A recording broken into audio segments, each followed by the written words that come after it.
Bismillahirrahmanirrahim. We are going to discuss talk station at VBAC यानी vaginal delivery after cesarean section. Usually ये station जो है वो बड़ा फेवरेट है सीपीएसपी को, यूजुअली आ ही जाता है हर अल्टरनेट एग्ज़ाम में, आईएमएम के, एफसीपीएस के, एमसीपीएस के। ठीक है, तीनों एग्ज़ाम के लिए ये एक फेवरेट स्टेशन है। और लास्ट ईयर में ये हर दफ़ा ही आया है, दो तीन दफ़ा ये कंजेक्टिव एफसीपीएस में आया है, और दो तीन दफ़ा कंजेक्टिव ये आईएमएम में आया है। चलें इसको शुरू करते हैं। बेसिकली काउंसलिंग के कंपोनेंट्स ही लगाने हैं हमने। कंपोनेंट्स जो मैं आपको बता चुकी हूँ कि अपना इंट्रोडक्शन, पेशेंट का इंट्रोडक्शन लें, ग्रीट करें, अपना इंट्रोडक्शन कराएं, जो एजेंडा है बेसिकली वो किस मकसद के लिए आई है उसके बारे में, उसकी इंफॉर्मेशन विशेस को थोड़ा सा सेस कर लें। फिर वो लाइक अगर वो वी बैक है तो उसके क्राइटेरिया जो है वो फुलफ़िल करती है या नहीं, उसके बारे में बात कर दें। ठीक है, इफ़ शी फुलफ़िल तो फिर उस प्रोसीजर की जो है बेनिफिट, उसके रिस्क बता दें, डॉक्यूमेंटेशन करा लें, और उसको पम्फलेट दे दें कि इस मज़ीद इन्फॉर्मेशन जो है वो पढ़ भी सकती है। कोई ऑनलाइन हेल्प अवेलेबल है वो उसको बता दें, फॉलो अप का बता दें, और थैंक यू बोल दें। ठीक है, तो सेम जो है हम इसको अप्लाई करके देखते हैं कि वी बैक में इसको कैसे करना है। तो वी बैक में सबसे पहले पेशेंट आइए आपके पास ना।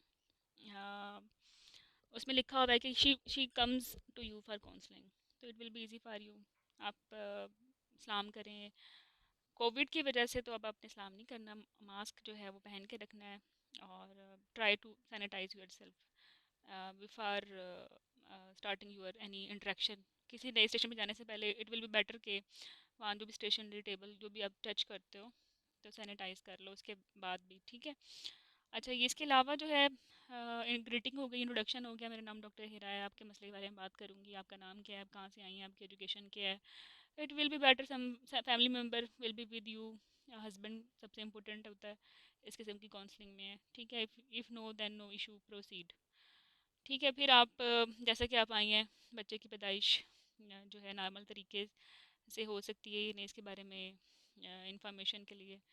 तो what you know about it ना, कि आप खुद इसके बारे में क्या जानती हैं। थोड़ा बहुत उसे बोलने के लिए मसला, मतलब जो इसके अलावा एडिशनल पॉइंट वो चाहती है वो बता देगी ना, थोड़ा सा आपका जो है बातचीत शुरू हो जाएगी। फिर उसके बाद आपका जो करने का काम है वो चेकलिस्ट है वी बैक की, कि ये पेशेंट आई है विजाइनल डिलीवरी के लिए, आफ्टर सेक्शन इसका हुआ है, तो ये बेसिकली आपके दो इंपॉर्टेंट पॉइंट्स हैं कि जो पहला सेक्शन हुआ है उसमें तो कोई कॉन्ट्रा इंडिकेशन नहीं है इस प्रेगनेंसी में नॉर्मल डिलीवर होने के लिए। ठीक है, और अब करंट प्रेगनेंसी में रिलेटेड कोई भी ऐसी बात तो नहीं है कि ये जो है हम इसको ऑफर ना करें।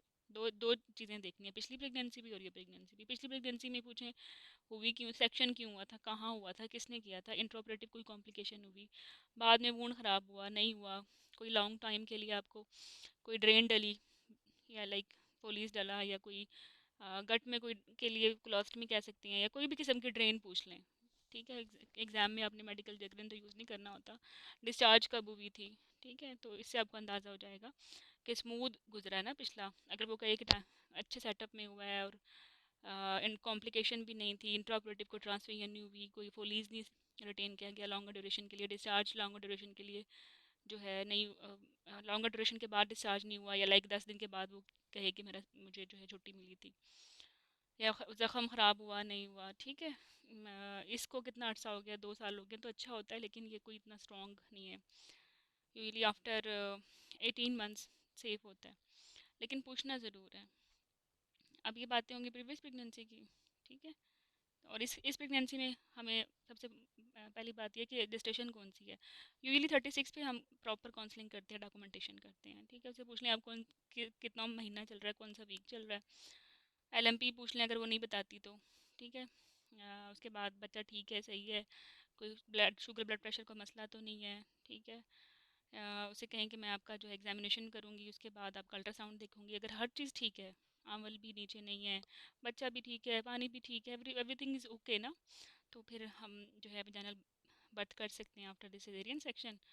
और इसके बेनिफिट्स ये हैं कि आप जो है बच जाएंगी दूसरे सिजेरियन सेक्शन से, जिसमें जो है अगेन रिस्क होता है कि प्रीविया हो सकता है, बाद में मॉर्बिड प्लेसेंटा हो सकता है, रिस्क ऑफ सिजेरियन हिस्टेक्टमी हो सकती है, आप बच जाएंगे। तो ये बेनिफिट्स हैं इसके, रिस्क इसके जो हैं वो अगेन यही हैं कि वी बैक के ट्रायल के दौरान मामूली खदशा होता है कि बच्चेदानी फट जाए ना, लेकिन अगर दर्दें खुद से शुरू हो जाएं तो 100 में से एक से भी कम पेशेंट की बच्चेदानी के फटने के इम्कान होते हैं, वरना 100 में से 2 या 3 पेशेंट्स में अगर लेबर खुद से शुरू ना हो और हमें खुद गोलियां रख के शुरू करनी पड़ें या दर्दें लगाने के लिए इंजेक्शन लगाने पड़ें, तो 2 से 3 जो है मरीज़ ऐसे भी हैं 100 में से जिनमें बच्चेदानी जो है वो फट भी सकती है। ठीक है, उसके बाद फिर उसे कहें कि आपको मेरी बातें समझ आ गई हैं तो रिपीट कर दें, या मज़ीद इन्फॉर्मेशन के लिए पैम्फलेट्स पढ़ लें।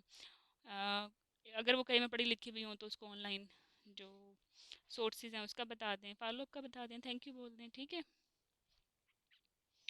अगर स्टेशन में कोई भी ऐसी बात हुई ना कि वी बैक कैसे करना है एक्चुअली, तो वो खुद ही बता देगी, तो फिर उसके बारे में भी आप 2 4 बातें बता दें कि गोलियां रख के भी कर सकते हैं, ठीक है, फोलीज डाल के भी कर सकते हैं अंदर, और जो है स्वीपिंग करके भी कर सकते हैं। ठीक है, मेथड के बारे में बताया जा सकता है। तो ये इंपॉर्टेंट एडिशनल पॉइंट्स हैं, ये एग्जामिनर खुद ही लीड कर देते हैं अगर ये बोलने हो। ठीक है, मतलब कौन से ऐसे फैक्टर्स हैं कि वीबैक का सक्सेस रेट क्या हो सकता है, आपका वज़न, बच्चा बच्चा ज़्यादा हेल्दी ना हो, दर्द खुद से शुरू हो जाएं।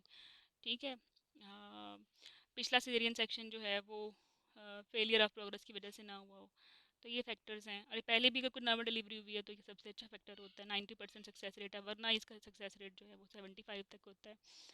अनसक्सेसफुल वीबैक अपोजिट हो गया।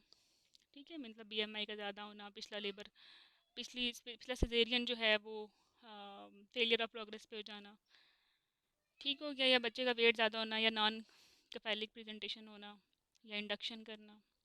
इंट्रापार्टम मैनेजमेंट कैसे करेंगे, ये पॉसिबल क्वेश्चंस हैं। ठीक है, अगर वो पूछे तो फिर आप बताएं कि हम आपको जो है 1 to 1 केयर देंगे, मुसलसल आपको जो है वो बच्चे की हार्ट बीट चेक करने वाली मशीन लगा के रखेंगे। ठीक है, ओटी हमारे पास होगा, हाँ, ब्लड बैंक वालों को भी हम बता के रखेंगे। तो प्रॉपर मैनेजमेंट के बाद जहाँ बच्चे को देखने वाले डॉक्टर भी अवेलेबल हो, वहाँ हम आपको डिलीवर करेंगे या रेफ़र करेंगे। ये एडिशनल क्वेश्चंस पूछ सकते हैं। सम टाइम लिस्ट में 5 6 क्वेश्चंस होते हैं, वो एग्जामिनर या रोल प्लेयर खुद ही पूछता रहता है, तो आप इन क्वेश्चंस के लिए ना तैयार रहें। बाकी वी बैक की सिर्फ काउंसलिंग करनी हो तो यही है कि आपने चेक करना है कि वो वी बैक के लिए सूटेबल है या नहीं। ठीक है, प्री रेक्विजिट मीट करती है या नहीं, पिछली प्रेगनेंसी से और इस प्रेगनेंसी से, और उसके बाद उसको बेनिफिट और रिस्क बता दें। That's all.